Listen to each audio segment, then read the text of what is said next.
Cara, imagina a angústia de mandar aquela mensagem super urgente, sabe? Nossa, sim. Aquela que você fica suando frio esperando a resposta. Exato. E aí você vê aqueles 2 risquinhos azuis confirmando a leitura na tela e... depois disso, silêncio total. Ficar no vácuo é tipo uma das experiências mais frustrantes que a gente tem hoje em dia. Com certeza. A gente foi muito condicionado a esperar um retorno na mesma hora, né? Pois é. Mas olha, vamos elevar isso para uma escala meio que cósmica agora. Imagina a angústia de sentir que a nossa comunicação com o universo, ou tipo, mais especificamente com Deus, está sofrendo exatamente desse mesmo problema. Uau, isso é pesado. E é uma frustração muito real, sabe? Sim, a pessoa fala, as palavras parecem que sobem, mas a sensação é de que, sei lá, não tem resposta nenhuma. Como se a mensagem tivesse sido lida e simplesmente ignorada. E é uma crise atemporal, na verdade. Porque quando esse retorno não vem num nível tão profundo, não é só um incômodo, né?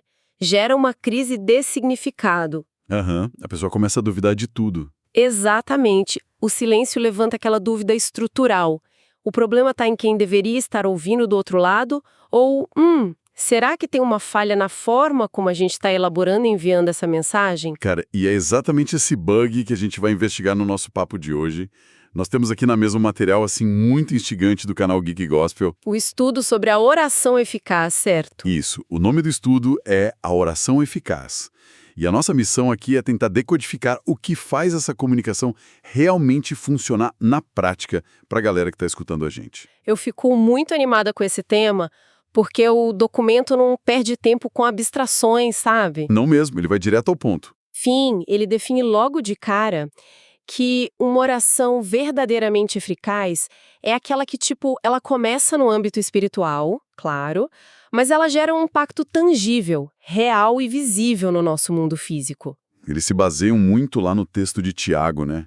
Capítulo 5, versículo 16. Isso, que afirma que a oração tem muito poder nos seus efeitos práticos. Ou seja, a gente não está falando de meditação interna aqui. Não é só uma terapia silenciosa, né? É uma ferramenta para, de fato, alterar a realidade. E para entender o peso disso, a gente precisa mudar um pouco o paradigma. O estudo sugere que tem uma mecânica por trás de tudo isso. Como se fosse um código-fonte mesmo. Exato. Se fosse só autoconhecimento, qualquer tentativa seria válida. Mas como é um mecanismo de intervenção no mundo material, faz sentido que existam princípios operacionais, sabe? É como rodar um aplicativo pesado. Tem que ter os requisitos mínimos do sistema. Perfeito. Requisitos básicos rodando para comunicação não tem interferência. E o material do Geek Gospel elenca 4 pilares fundamentais para isso não travar. Então bora passar por esses pilares. Porque o primeiro deles já traz uma analogia que, cara, é genial. A galera do canal usa uma linguagem muito boa. A analogia do Wi-Fi, né? Eu adoro essa. Essa mesmo. O estudo aponta a fé, baseada lá em Hebreus 11, versículo 6, e o alinhamento com a vontade de Deus, com base em 1 João 5,14, como os 2 primeiros requisitos. E como eles explicam isso na prática? Então, a fé funciona literalmente como o sinal de Wi-Fi. É a pré-condição absoluta para existir qualquer troca de dados. Sem sinal, cara, não importa se você tem o celular mais caro do mundo. Exato, sem conexão, sem mensagem. Pois é. E o alinhamento é tipo o endereço, a URL exata do site. Ter um sinal forte de Wi-Fi não serve de nada se o destino que você digitou está errado. Você não vai chegar na página que quer. Faz todo sentido lógico. Tem que ter conexão e apontar para o lugar certo. Ou seja, pedir algo que faça parte da vontade de Deus. Sim, até aí, beleza. Só que é no terceiro pilar que o sistema começa a bugar para mim. Eu fiquei bem curioso com isso. Opa!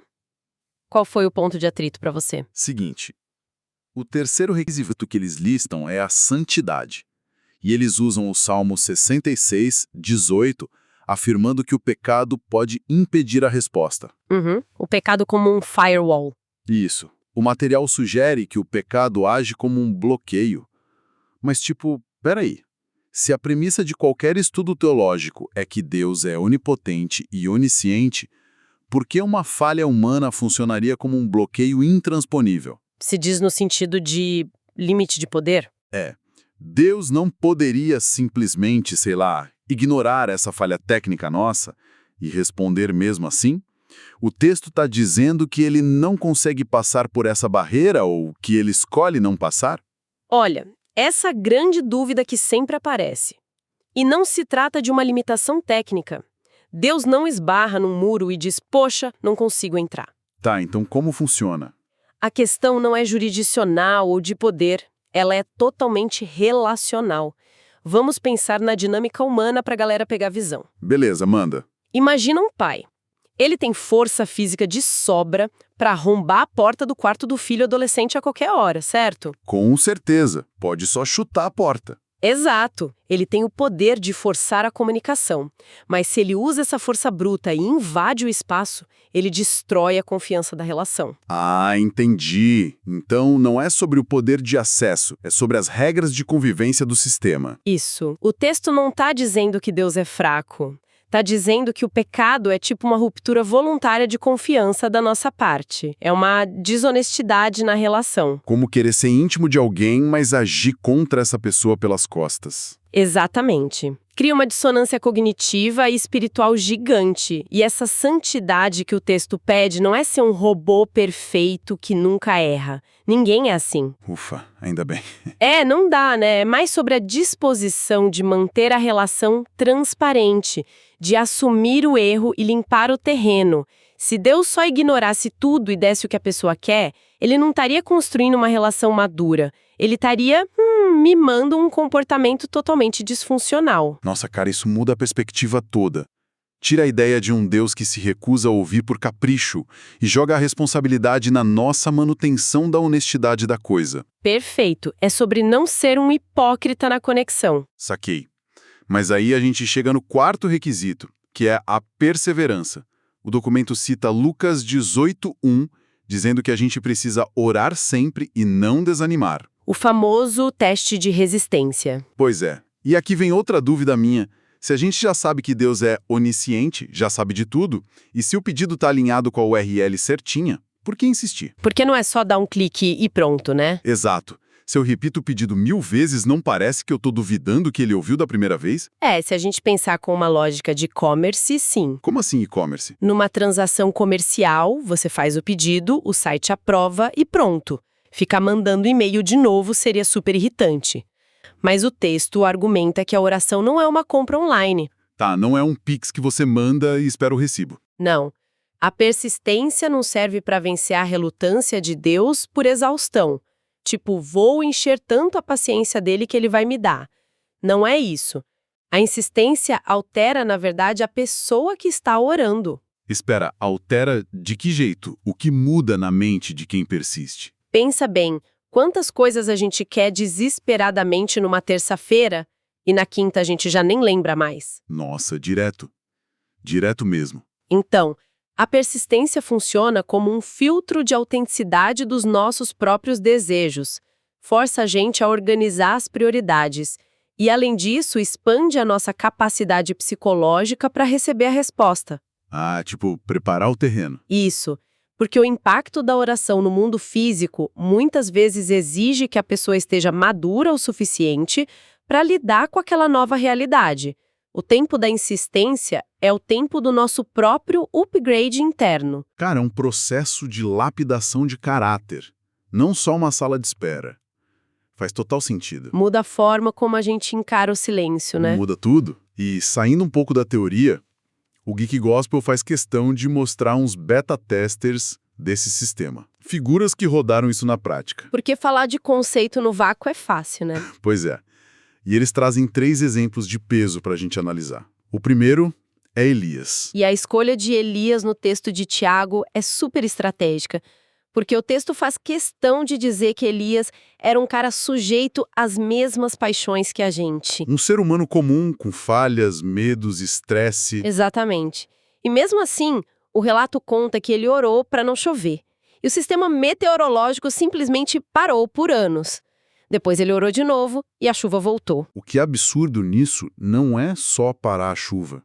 É a ideia de que o alinhamento de um único indivíduo com essa rede espiritual alterou todo o ecossistema e a economia de uma região inteira, sabe? É a prova de conceito funcionando na capacidade máxima. O impacto do invisível quebrando a realidade material de forma brutal. Ele entendeu os 4 requisitos e aplicou. Demais. E o segundo exemplo que o estudo traz tem um contexto histórico super tenso, que é o de Daniel. A história do capítulo 6, né, focada nessa perseverança que a gente estava falando. Isso. O nível de pressão psicológica ali era absurdo. Tinha um decreto imperial rolando proibindo todo mundo de fazer petição a qualquer deus ou homem que não fosse o rei. E a punição era tipo a cova dos leões, pena de morte direta. Exato. E o que o Daniel faz? Ele vai para casa, abre as janelas que davam lá para Jerusalém e ora 3 vezes ao dia, de boa, como sempre fez. Mas, minha pergunta para você é, precisava abrir a janela? Boa pergunta. Né? Ele não podia, sei lá, orar mentalmente no escuro do quarto de porta fechada para manter a conexão, mas sem cutucar o império político com vara curta? É aí que tá a genialidade da postura dele. A oração, nesse nível de eficácia, não é só uma atividade mental desencarnada. Ela envolve o corpo, o espaço, a intenção. Ele estava se posicionando fisicamente. Exato! Se ele tivesse fechado a janela, por medo do decreto, na prática, ele estaria deixando uma lei humana ditar os termos da relação dele com o divino. Caramba! Ele ia admitir que o rei mandava na rotina espiritual dele. Perfeito! Ele estaria assumindo que o medo de morrer era maior que a lealdade espiritual dele. Abrir a janela era uma declaração de qual realidade era superior para ele. Não era provocação infantil, era identidade. Exato. A perseverança de não deixar o caos externo ou a ameaça de morte cortar a comunicação dele. Ele manteve o sinal de Wi-Fi ligado na cara do império. Sensacional. Isso leva a gente para o terceiro exemplo, prático, que é uma sacada genial do material. Eles citam Lucas 5,16, que traz a figura de Jesus. Jesus como exemplo de alguém que precisa orar. Isso buga a cabeça de muita gente. Buga muito. Porque dentro da teologia, Jesus é o administrador do sistema, né? A encarnação do divino. A lógica humana grita que se alguém não precisaria parar para orar, seria ele. Mas o texto mostra o contrário. Ele frequentemente se retirava para o deserto para manter essa prática. E o que isso diz para a gente hoje? Desmonta aquela ilusão de que a oração é só um botão de emergência. Para quando a gente está encurralado. Jesus estava sempre cercado de multidões querendo cura, ensinamento. A demanda era esmagadora. Agenda lotada, zero tempo livre. Exato. E o fato dele ativamente se afastar dessa urgência toda para buscar isolamento e conexão mostra que a fonte é mais importante que a produtividade. Cara, é a recusa de ser consumido pelas demandas externas. Se a pessoa com mais autoridade ali via a necessidade vital de pausar e realinhar, qual é a desculpa que a galera que nos ouve tem para dizer, tô sem tempo? Não tem desculpa, né? A manutenção dessa relação não é um luxo para o fim de semana. É a base que sustenta o resto. Com certeza, mas aí a gente chega no outro lado da moeda. A gente tem a teoria, tem os exemplos históricos que deram certo, mas por que na vida real de tanta gente parece dar erro de conexão o tempo todo? Os famosos bugs do sistema que impedem a oração de funcionar. O Geek Gospel dedica um bom tempo a isso. Sim, eles focam lá em Tiago 4,3, o bloqueio das motivações erradas. Aquele trecho que diz que a pessoa pede e não recebe porque quer esbanjar nos próprios prazeres, né? Isso. O egoísmo puro atuando como uma parede de concreto. Mas qual é a psicologia por trás disso? Por que ser egoísta anula a oração de um jeito tão definitivo? Porque o egoísmo bate de frente com o alinhamento. Tentar pedir algo puramente para satisfazer o ego é tentar hackear a Deus. É querer que ele seja o gênio da lâmpada. Exatamente. A psicologia do egoísmo acha que a pessoa é o centro do universo e que as forças espirituais têm que servir a ela. Quando a oração tem essa base narcisista, não é comunicação, é manipulação. E o sistema espiritual não opera por manipulação. Tem um anti-hack aí. É como tentar usar o martelo para limpar uma janela. Vai dar ruim. Vai quebrar a ferramenta. Vai dar muito ruim. Mas o estudo é bacana porque não joga o problema sem dar a solução. Para passar o antivírus nesse ego todo, eles trazem o modelo do Pai Nosso, lá de Mateus 6. E a abordagem deles é super madura, não tratam como um feitiço para copiar e colar sem pensar. Né? Eu achei isso incrível. Eles usam o Pai Nosso como um modelo perfeito de diagnóstico. Transformador. Eles dividem em 5 áreas: adoração, submissão, dependência, perdão e proteção. Cada palavra ali ataca um vício da nossa mente. Como funciona essa quebra? Começando pela adoração. A adoração, que é o santificado seja o seu nome, serve para descentralizar a pessoa. Antes de você gestar seus problemas, você é forçado a assumir que você não é a entidade mais importante ali.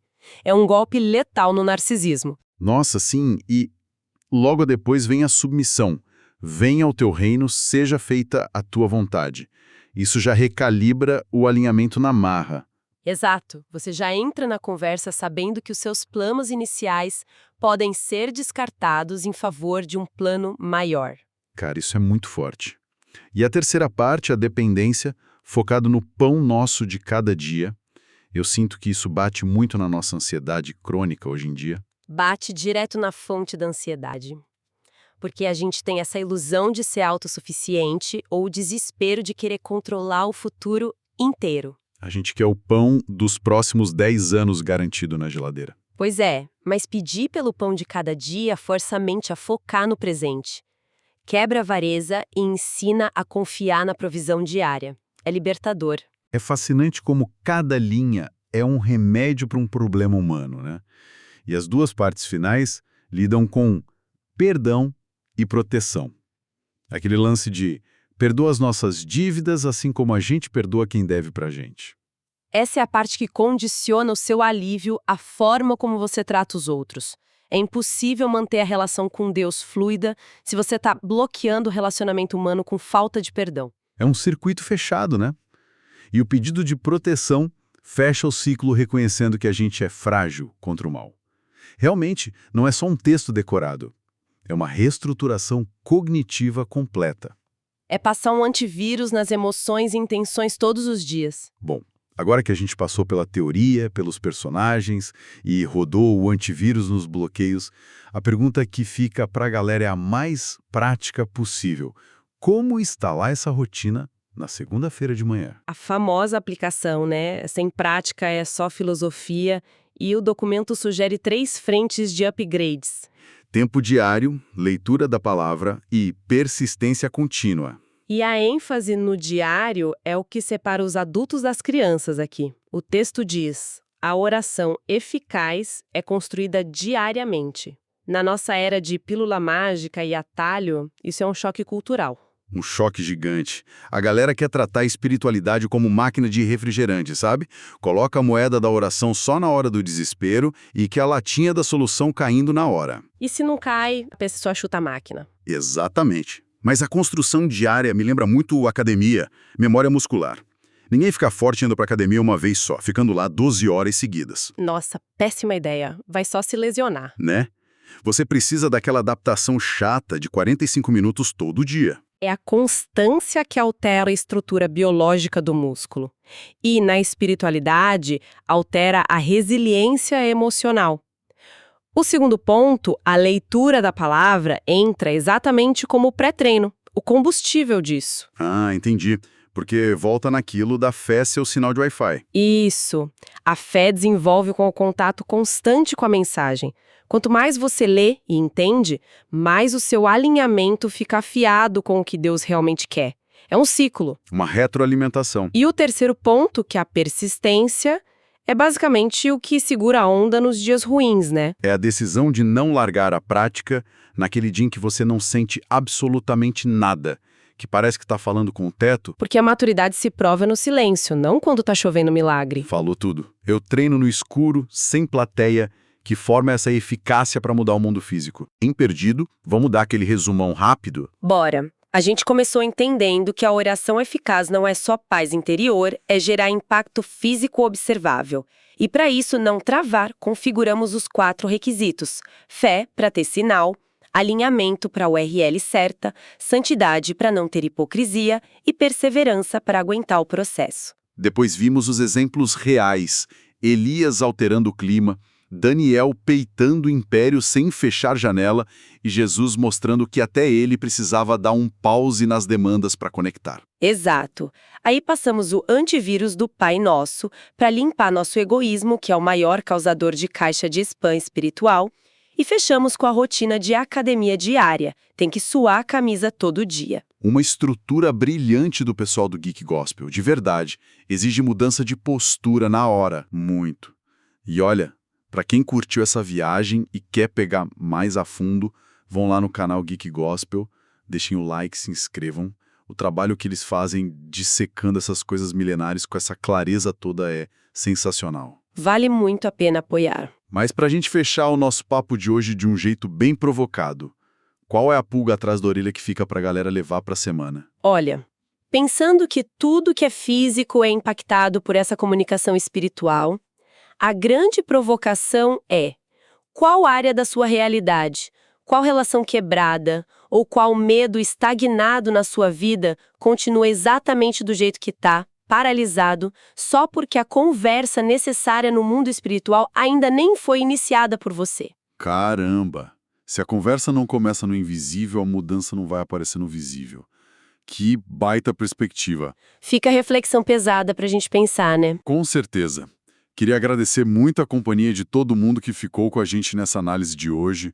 Continuem questionando, continuem buscando e a gente se vê no nosso próximo estudo. Um grande abraço, galera! Até a próxima!